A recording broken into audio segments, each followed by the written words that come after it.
Hey there, Facebook Success Community. Happy Tuesday, happy afternoon, good morning, whichever side of the coast you're on. We are very grateful to be joined by Miss Chelsea Goodwin today. She's going to go over objection handling, and I think this slides perfectly in. If you guys want to scroll back a few weeks, you can take a look at our webinar on calling your very likely movers. You could also view the farming webinars that we've done the last few weeks, and this really kind of helps cement really capturing those contacts for you on those reside farming contacts. So we're really excited to have Chelsea here. I think she's going to do a great job of giving you guys some great tips and tricks. So if you are watching live, if you can go ahead and comment below. If you're watching the replay, go ahead and comment too. And at the end of this, I'll throw Chelsea's information in the comments. So if you're watching later on and you want to reach out, you can go ahead and do that. So thank you so much for joining us, Chelsea, and I will let you take over if you want to give our audience just a brief introduction about who you and Agent Accelerator are. Absolutely. Thank you so much for having me today, Katrina. I'm very excited. So like she said, my name is Chelsea Goodwin. I am one of the co-founders of the Agent Accelerator. We are a training and coaching and accountability platform and company. We've been around since about 2017, and my specialty and my passion is lead generation and scripting and language patterns and just helping people to have very authentic conversations. So when Katrina asked if I could train on the objection handling topic, I was super pumped. I was ready to do it. So when I got into real estate, I actually started out as an inside sales agent. So some of you may know what that is. Others might be like, Chelsea, what the heck is that?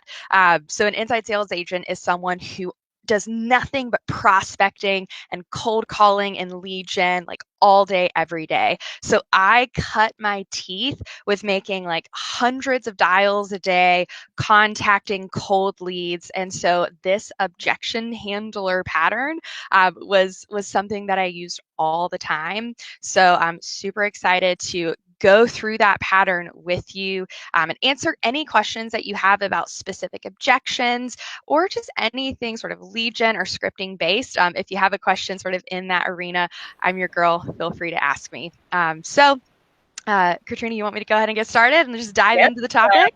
Absolutely. I just wanted to say, man, you have been in the weeds. You're doing some good work. Thank you. Yep. Calls. I know it's hard, but that's amazing. Yeah. Experience. You know, when you kind of set your foundation of that lead gen activity, transitioning sort of into the agent world and then ultimately into the coaching and training world, everything's a lot less scary when you've had to cold call 100 people a day for years. So, you know, I know all of these folks that are using your platform are kind of cutting their teeth and learning the cold calls and how to do lead gen. Sure. Yep. So, you know, if you have questions, I'm here. I'm ready for you. Well, all right, I'll go ahead and jump right in, and I'm going to remove our cameras from the screen. And if you want me to pop you back on, just let me know. Sounds good. All right.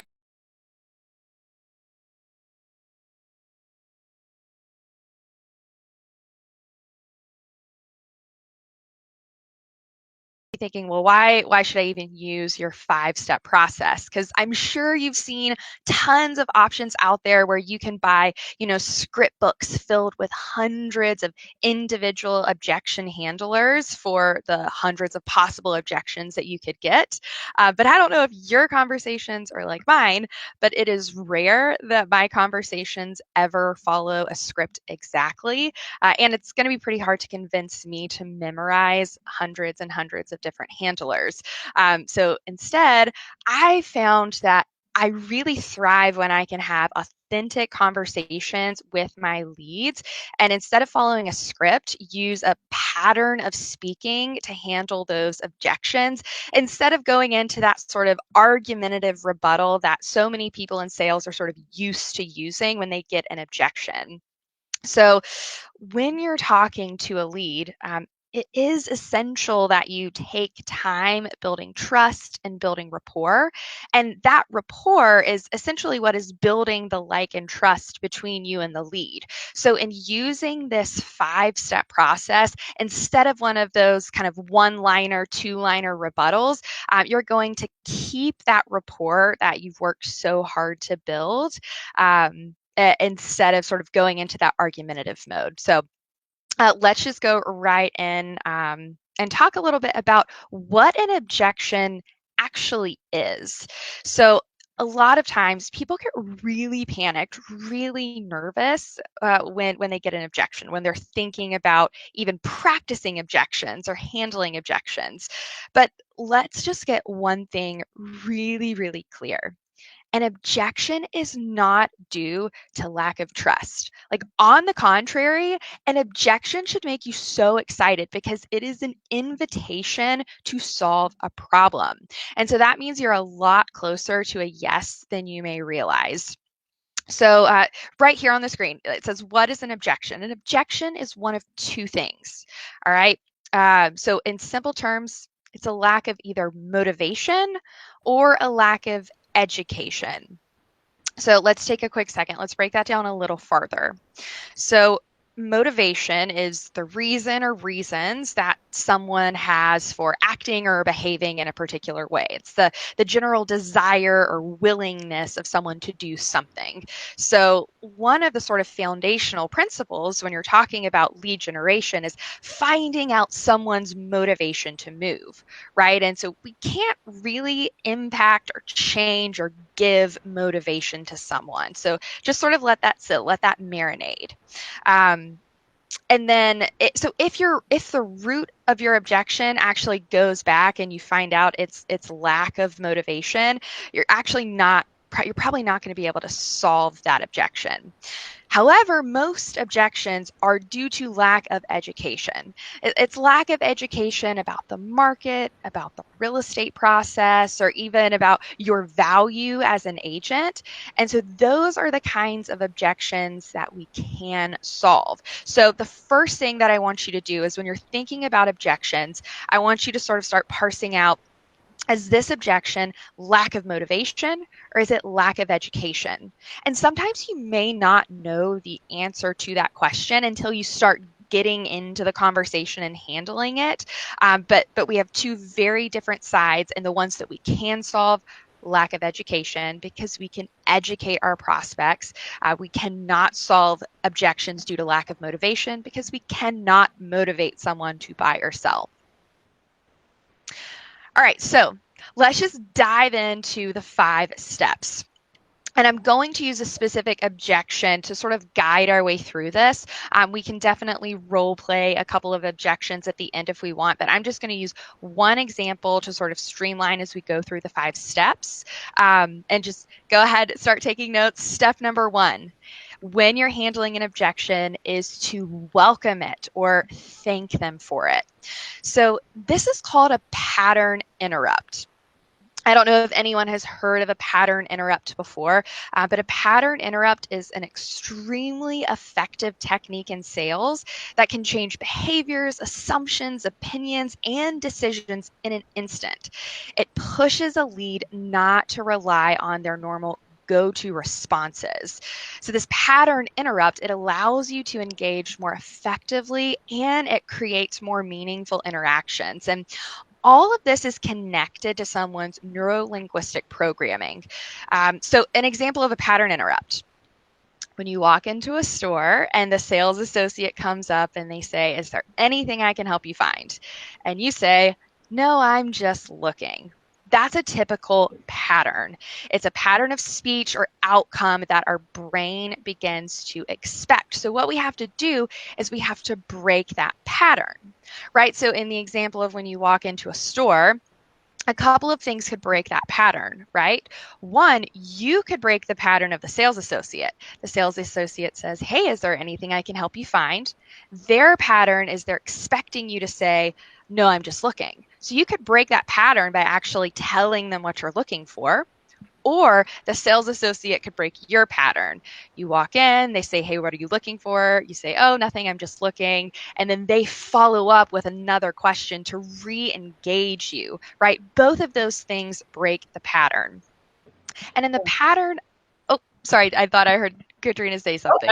I was just going to say, I love it, Chelsea, because a lot of times we hear, they'll call and the first thing they hear is, nope, I'm not interested in moving. Yeah. And they'll say, okay, thanks. And they'll hang up the phone. Yeah. This is such a great way to just immediately engage and start to do that fact finding and find out what's going on. Absolutely. Absolutely. This pattern interrupt strategy, like if you get anything from this entire webinar, it is welcome it, thank it, like almost any time a prospect says anything to you that elicits like a quick nervous reaction, that's the time where you want to use this pattern interrupt and say, "Hey, thank you so much for letting me know," or "I really appreciate you telling me that." You can use pattern interrupts for so many things. And you'll find as you get deeper into your lead gen calls, it is not just objection handling. So really practice this welcome it thing. I do this to my husband all the time, right? He'll give me some sort of objection, right? And I'm immediately scripting using this pattern interrupt with him. But you'll find it goes a long way in breaking that pattern. And all of a sudden, the prospect that you're talking with, whether on the phone or in person, suddenly they're like re-engaged and they're really with you because they were expecting that immediate rebuttal or that explanation or that info drop, right? Yep. We always want to go into that, really hard trying to convince them on why they're wrong. So thanking them for that objection, like it breaks the pattern. It primes the lead to engage in this new way of thinking and speaking about that conversation. So another thing, like really quickly, I know we're spending a lot of time on number one, but oftentimes our accelerator students will say, "Chelsea, this pattern feels so unnatural. I can't use it."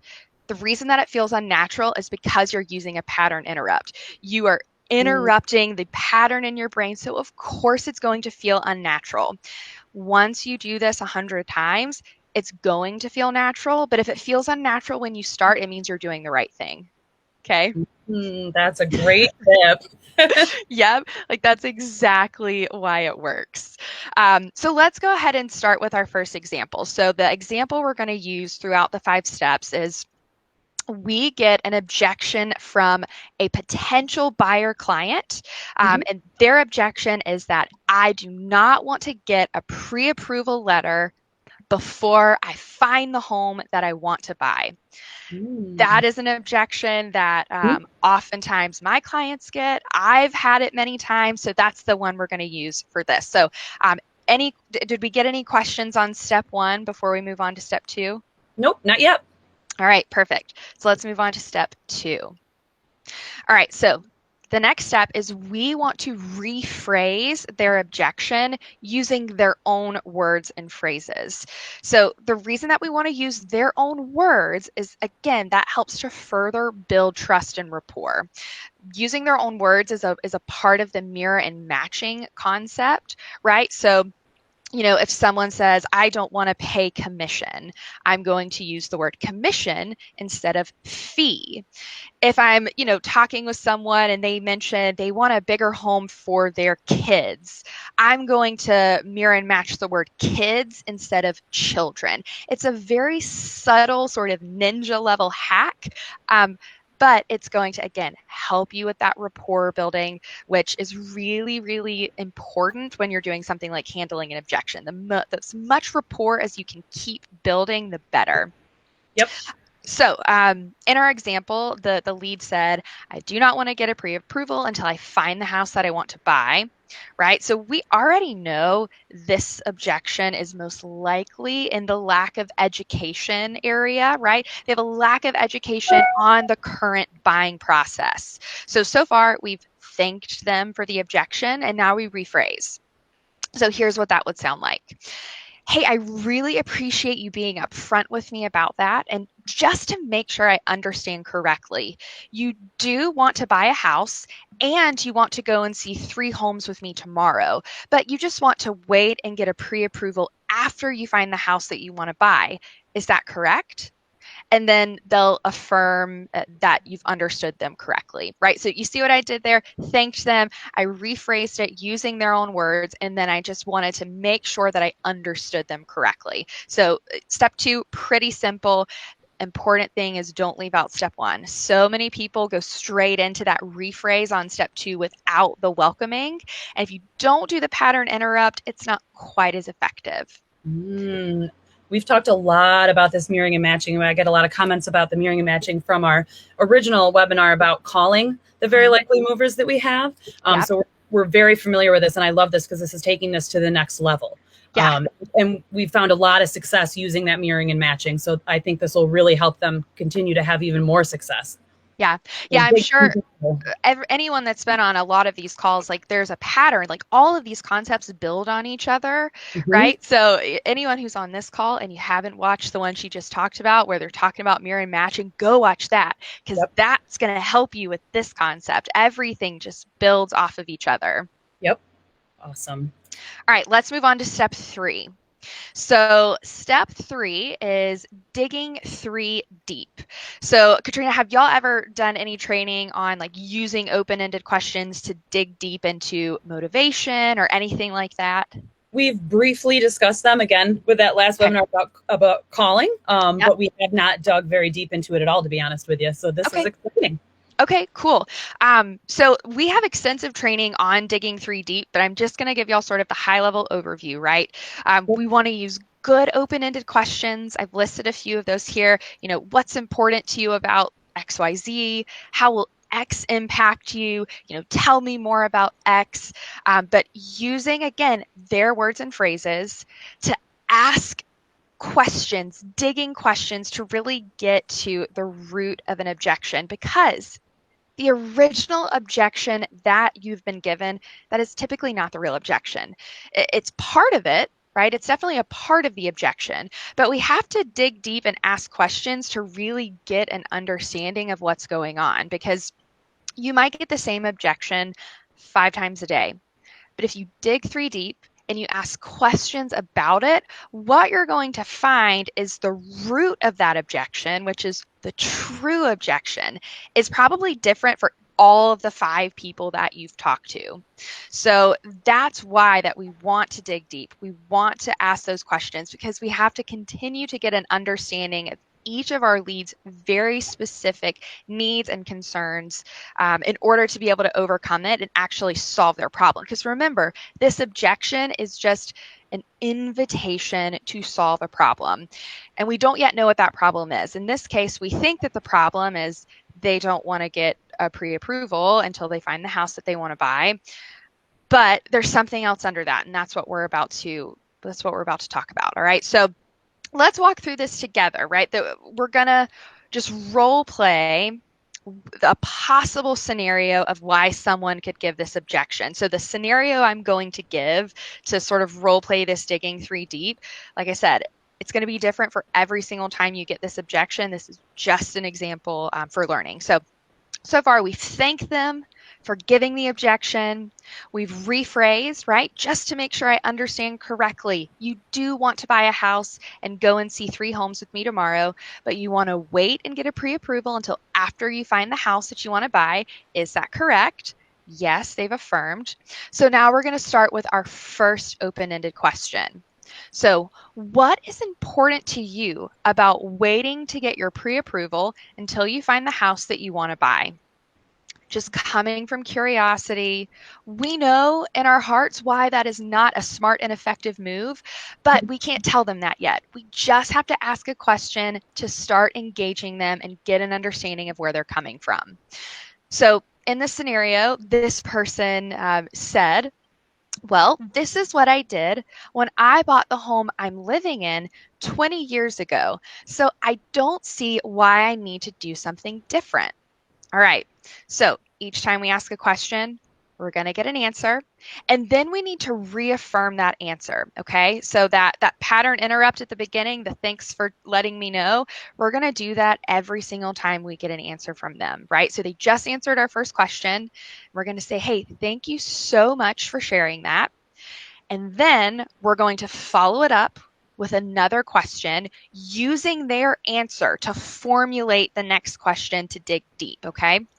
So my question would be, and how will following the same process you used 20 years ago impact your buying process today?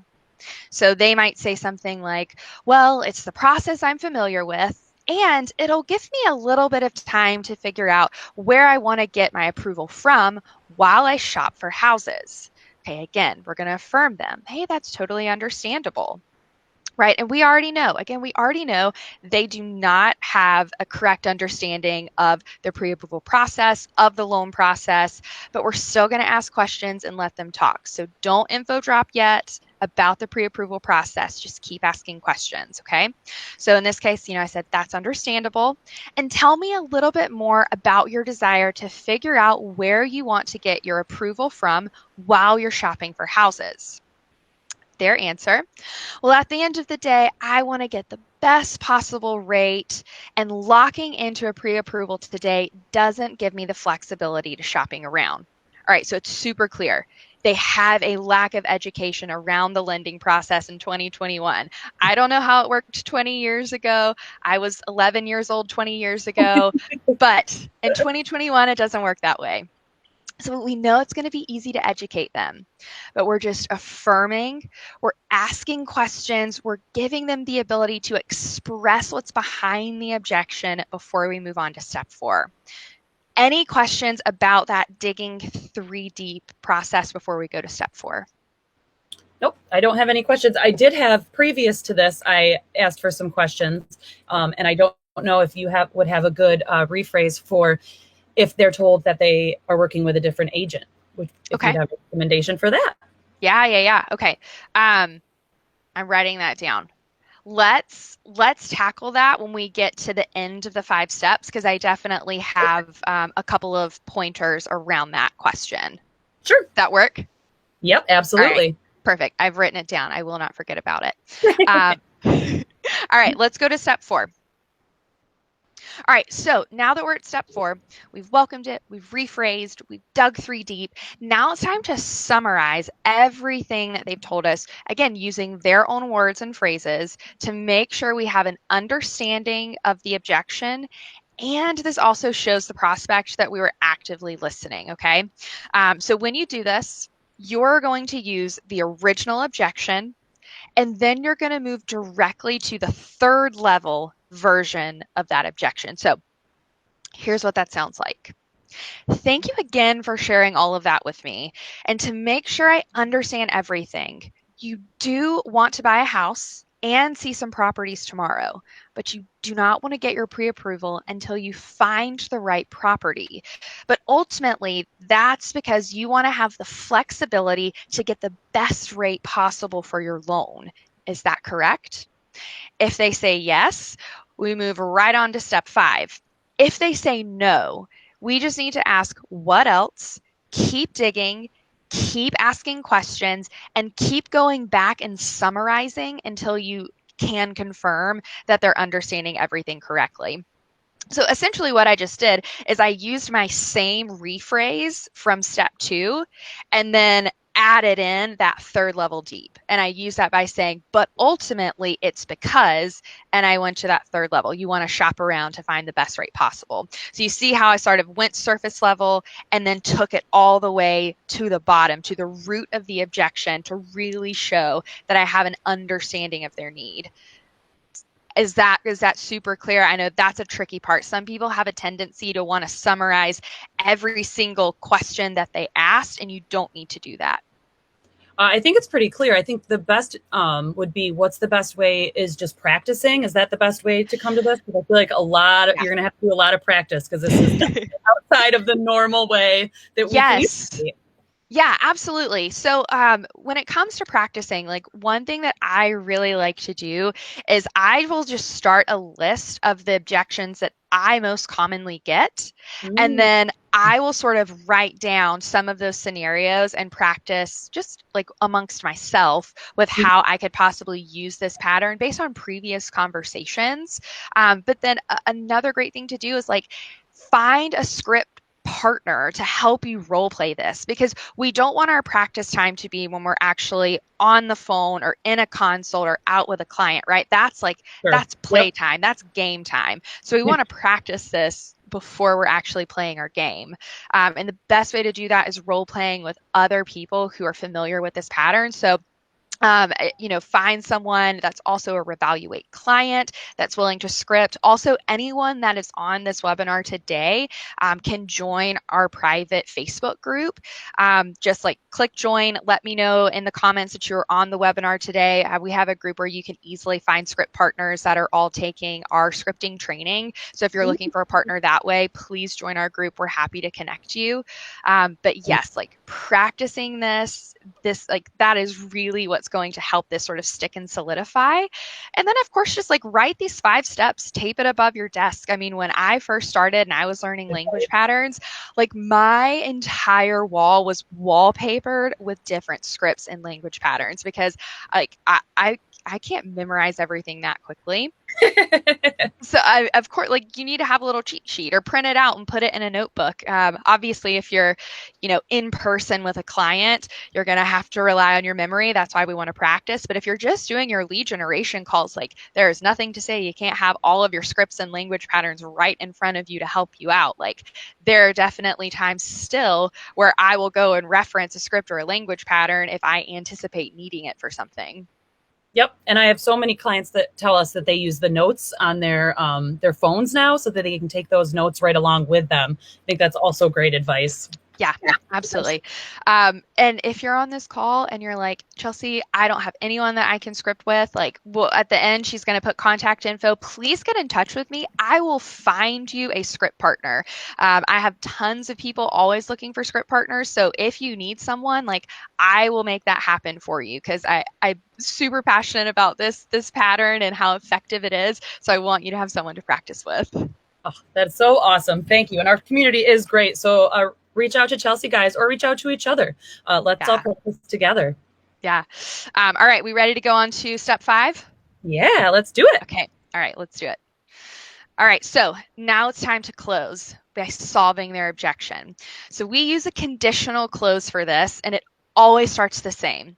If I can show you a way, and then we insert the solution, right? Not can I show you a way, not what if I can show you a way, if I can show you a way.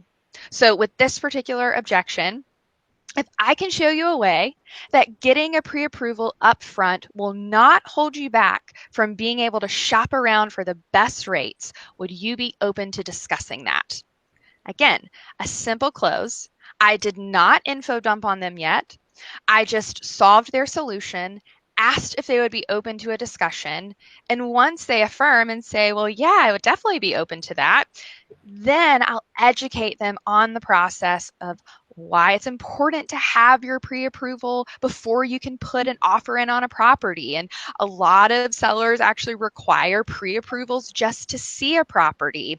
And you have all of this time to shop around banks and rates, and a pre-approval doesn't lock you in. All of the things that you wanted to immediately info dump as soon as you got the objection, once you use your conditional close and they affirm their willingness to listen and be educated by you, at that point, you can then start educating them on the process and give them all of those juicy details that you wanted to give them 2 minutes ago when you started this pattern, but you couldn't because you waited.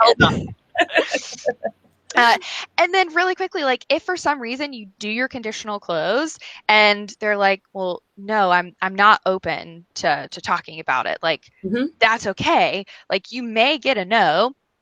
Right. So if you're getting pushback, my favorite question to ask is what else is holding you back? Because there's either another objection that they have, or we just didn't get to the root of the original objection and just need to keep asking questions. And I will just keep cycling through this 5-step pattern until I either close this person or they're like, or it's clear that the qualities that they're looking for in an agent, the expectations that they have of their agent do not align with my values as an agent. And that's another important thing to remember. Like as you're handling objections, sometimes leads are not going to be a fit for your business. And that is also completely okay. But this pattern can help you get through just about any objection that's thrown your way. And it's really just about affirming, summarizing, asking questions, and closing over and over and over until you get a yes. That's awesome. I want to circle back just a minute because you grazed over it, but I want to give the example again. You said, what else is holding you back? And I really want to highlight that. You keep talking about different notes, write that down and think about that. Go through Yep. these steps and be ready for that. Be ready for them to have those objections. Yep. Yeah, the what else is holding you back question is such a great question. Like when I have a lead, and I'm sure all of you have leads like this, right? You've been following up with them for months and they're like, touch base with me next month. I'll be ready then. And then you Every call day. them next month. It happens every day, right? So this is a really great question for those leads. Hey, what else is holding you back? I've been following up with you for 6 months now, and you always seem like you're just about ready, but I feel like there's something else going on. Help me to understand what else is holding you back. Like, such a valuable question that, again, it shows it shows trust, and it shows that you see and notice something else is going on, and you have this level of empathy that's very attractive for a lot of people who are looking for a trustworthy agent. I love it. Such good advice in there. Such good advice. I think that our audience will get a lot of value from this. Yeah. So the other day we had that question, if we want to circle back to the objection that they're working with another agent. Yep. And I was also messaged in the objection that their credit score isn't good enough to buy a house right now. Okay. Got it. All right. So credit score isn't good enough and working with a different agent. All right. So those are two really interesting objections, right? The one about working with another agent is super tricky, obviously, because of license law, right? We never want to step on another agent's toes. We have to be very careful about what we say when it comes to license law. And so I'm going to preface my answer to this by saying, please check your state license law and check with your broker in charge. On anything that I say before you put this into practice, because this I don't even want to use the word advice. It could be different based on your state. Okay. Absolutely. But when someone says that they're working with another agent, first affirm, hey, I really appreciate you letting me know that. I always say, I never want to step on another agent's toes. Out of curiosity, have you signed paperwork to be an exclusive client of that agent? Right. And that terminology might be different state by state. Okay. Yep. If they say, yes, I have signed paperwork, or if they say, I'm not sure if I've signed paperwork, yes, or I'm not sure, I'm out. Like, hey, thank you so much for reaching out. Have a great day. That is like license law is very clear. You need to be out at that point. Okay. But if they're like, I'm working with another agent and you ask the paperwork question, they're sure they haven't signed paperwork, they're not committed. I don't treat that as much like an objection because I want to find out why they're in touch with me in the first place, right? So if it's a cold call lead, I might just say, hey, I'm so curious, what are some things that you really enjoy about your agent? Right? I'm going to see what they enjoy. And then, hey, are there any things that you wish your agent might be doing differently? And then based on those things, like, is there a way that I could actually help them? Is their agent not fulfilling, client level service? But it's so tricky. You really have to be careful. But I would say that is less of an objection and more of an invitation to, one, see, is this someone's actual client? And if they're not, why are they reaching out? Is their agent not truly helping them? Could you be more helpful? If that's the case, like, you can explain what you do differently to serve your clients and see if they're interested. Just be really careful about taking leads from other agents because you don't want to get a reputation in your market as someone who does that. So I would just say whenever you get that, approach with caution. Ask open-ended, curious questions, and never close aggressively, because at the end of the day, there is an abundance of leads out there. And our reputations in our market are really important because you don't want to poach a lead from another agent and then end up, needing to make an offer on a property that agent has listed, and they remember that you did that and they think you're untrustworthy, and maybe advise their clients and let them know of that past situation. So that's what I have to say about working with Reputation. another agent. I hear you. And when someone says that their credit score isn't very good, again, not necessarily an objection, just a fact, like, hey, my credit score's not good. Hey, appreciate you sharing that with me. I'm curious, last time you checked your credit score, where was it? Some people may not actually know the thresholds of credit scores and what they need. And I'm going to just ask them the question. If they shared with me the score's not good, they have enough trust in me that they were sharing financial information already. I'm going to ask them, last time they checked, where was their score? If it's a score that I know could potentially get loaned on, I'm going to say, hey, actually that score, depending on some other factors, could potentially, put you in a place to get a pre-approval. With your permission, I'd love to connect you with a local lender here in town to have that conversation and see what kind of pre-approval you could get.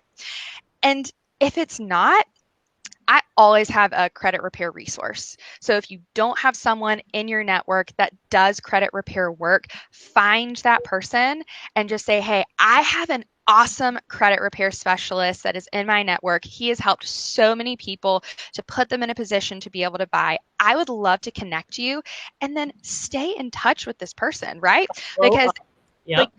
like that's the name of the game. I can't tell you the number of appointments I've set and the number of closings I've had with folks who, a year ago didn't have the right credit. They did the work. I stayed in touch every depends on the person, every 90 days or so for the first 6 months, and then every other month, and then once a month, Mhm. Yep. increasing it as they get closer.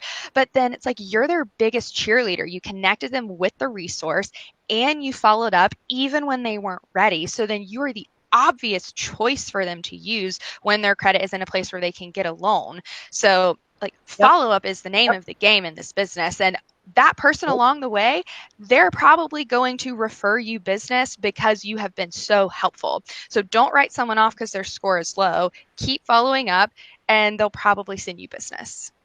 This is huge information because we monitor data for people's personal activity and what they're doing. So somebody Yeah. could be a very likely mover and be ready to go, but not have that credit yet. So this is such amazing, advice to following up. Just because they're not ready today doesn't mean they're not going to be ready in 6 months.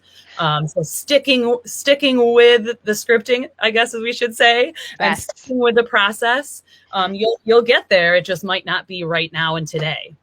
I would say 90% of my business was from leads that I followed up with long term. It's great and awesome, and we get that sort of dopamine rush when we call someone and it's the first conversation and they set an appointment and it's a great price point, and those are great.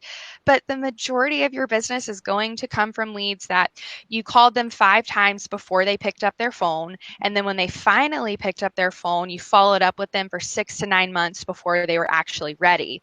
And if you do that every single day consistently, all of a sudden a year from now, the leads that you've been following up with start calling you to say, hey, I'm ready. But it's that consistent activity of 20 conversations a day with leads every single day. And it starts with 90 days, right? If you haven't done consistent lead generation, start today. And 90 days from now, you're going to see results. And 6 months in, you're going to see more results. And a year from now, you're finally going to get that really consistent lead flow that you're like, man, I wish I had this right now. Yep. You have to do the work, and it has to start today, and it has to happen every day with consistency.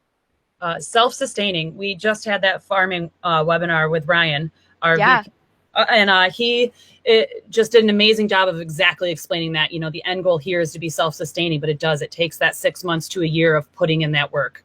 Yeah, absolutely. Absolutely.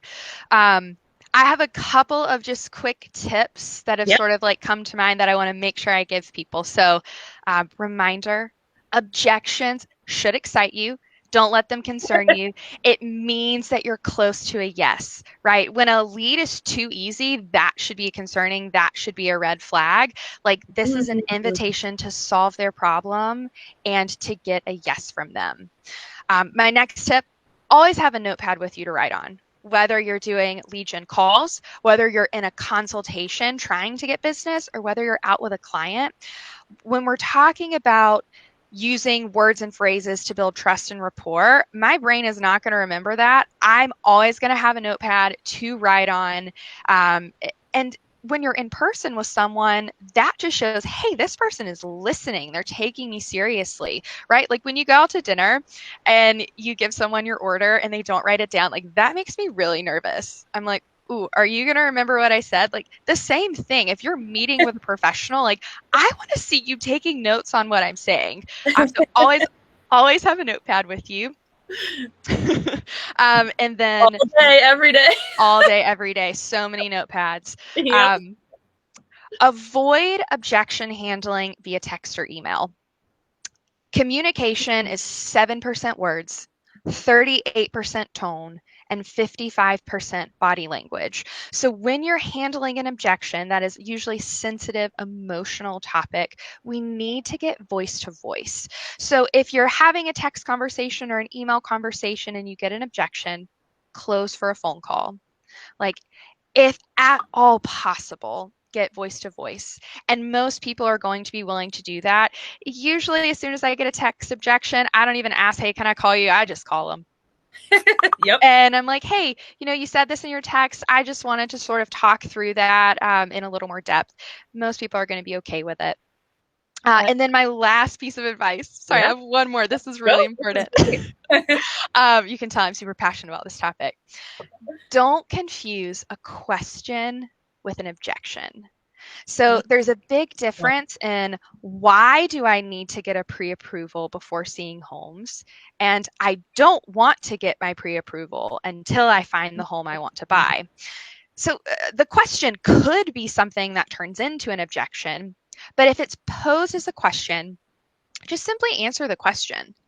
It may prompt an objection, or it may just completely satisfy their curiosity and you get no objection at all and you just move forward.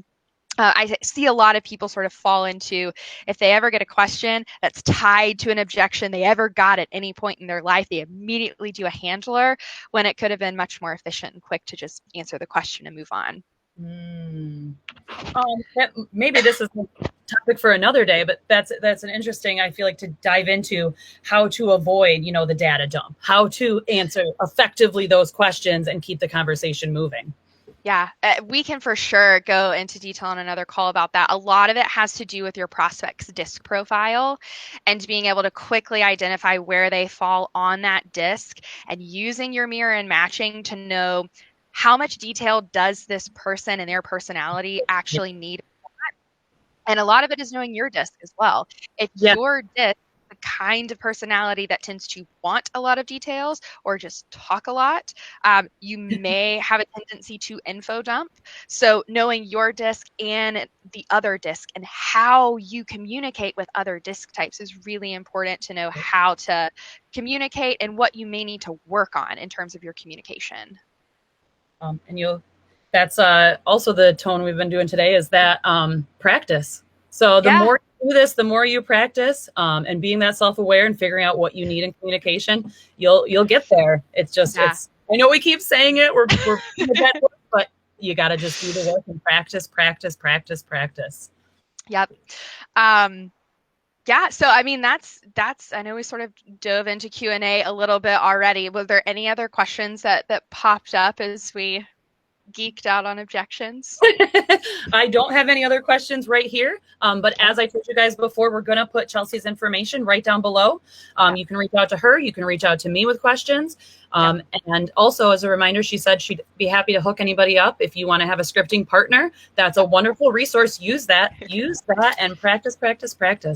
Yep. And For anyone who is a current client of Revaluate or on this webinar, if you would like to purchase our 90-day Accelerate course, which has all of our scripts and language patterns, we're offering $100 off for any Revaluate client or anyone who is on the webinar today or in the group.